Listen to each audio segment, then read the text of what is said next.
சொல்லும்போது இந்த மாரில் இருக்கக்கூடிய அந்த சளியை கரைச்சி வெளில கொண்டு வர ஆற்றல் வந்து சுண்டைக்காய்க்கு இருக்குது. அது மட்டும் இல்லாமல் இருமல் சரியாகிறதுக்கு, பைல்ஸ்னால் வர அந்த ப்ளீடிங்கை கண்ட்ரோல் பண்ணுறதுக்கு, ப்ளஸ் இது வந்து ஒரு பிளட் பியூரிஃபையராகவும் வேலை செய்யுது.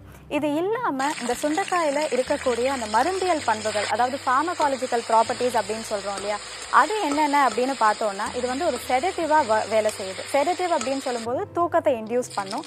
அது மட்டும் இல்லாமல் சிறுநீர் பெருக செய்யுது. அண்ட் இதோட அந்த சுண்டைக்காய் இல்லாமல் அதோட இலைகள் இருக்கு இல்லையா, அது ஹீமோஸ்டாட்டிக்காகவும் வேலை செய்யும். ஹீமோஸ்டாட்டிக்னு சொல்லும்போது ப்ளீடிங்கை கண்ட்ரோல் பண்ணக்கூடிய ஆற்றல் வந்து அதுக்கு இருக்குது. இது இல்லாமல் வேறு என்னென்ன பயன்கள் வந்து சுண்டைக்காய் நமக்கு தரும் அப்படின்னு பார்த்தீங்கன்னா, ஜென்ரலாக இப்போ வந்து நாள்பட்ட அல்சர் இருக்குது, சரியாகலை, நிறைய டயட்டில் இருந்து பார்த்துட்டேன், பட் ஆனால் அதுக்கு க்யூரே இருக்க மாட்டேங்குது, அப்படி இல்லாட்டி வந்து இன்டைஜஷன் ப்ராப்ளம் எப்போ இருந்தாலும் வந்து எனக்கு இருந்துகிட்டே இருக்குது, இல்லை டைரியா இருக்குது அப்படின்னா அந்த டைமில் இந்த சுண்டைக்காய் வந்து ரொம்பவே ஹெல்ப்ஃபுல்லாக இருக்கும் இந்த ப்ராப்ளம்ஸ் எல்லாம் வந்து அட்ரெஸ் பண்ணுறதுல. ப்ளஸ் இதில்